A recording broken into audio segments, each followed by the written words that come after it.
When we talk about motivation in psychology, we're really asking a deeper question. What moves human beings to act, to strive, to grow, and to endure? One of the most influential answers to that question comes from the work of Abraham Maslow, a psychologist who believed that human beings are not merely driven by fear, conditioning, or unconscious conflict, but by an inherent desire to grow toward their fullest potential. Maslow worked during a time when psychology was dominated by two very different views of human nature. On one side was psychoanalysis, which emphasized inner conflict and pathology.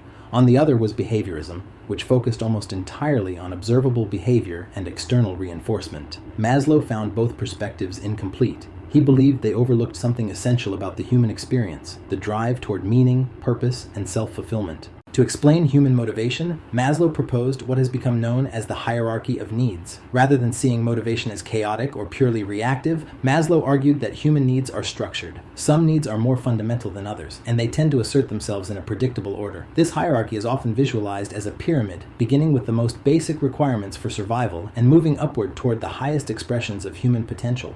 At the very base of the hierarchy are physiological needs. These are the essentials of life: food, water, sleep, oxygen, and basic bodily regulation.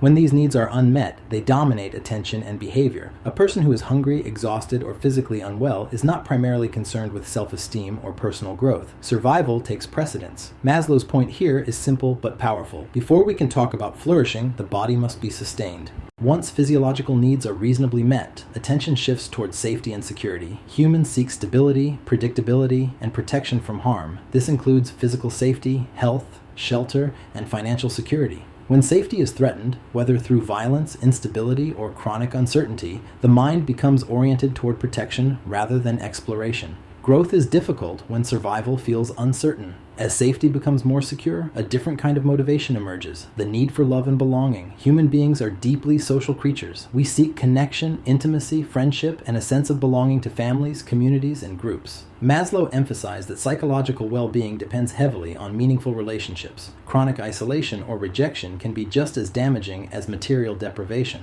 Beyond belonging lies the need for esteem. This level involves both how we see ourselves and how we are regarded by others. Self-esteem grows from competence, confidence, and a sense of mastery. Social esteem comes from recognition, respect, and contribution. When esteem needs are met, individuals feel capable and valued. When they are unmet, people may struggle with feelings of inadequacy, powerlessness, or stagnation, even if their basic and social needs are fulfilled. At the top of the hierarchy is self-actualization. This is not about status or external achievement, but about becoming what one is capable of becoming. Maslow describes self-actualization as the realization of personal potential, expressed through creativity, authenticity, purpose, and meaningful engagement with life. Importantly, self-actualization does not look the same for everyone. For one person, it may be artistic expression. For another, scientific discovery. For another, service, leadership, or spiritual growth. Maslow was careful to note that the hierarchy is not rigid. People do not move through it in a perfectly linear way, and lower needs do not have to be fully satisfied before higher needs emerge.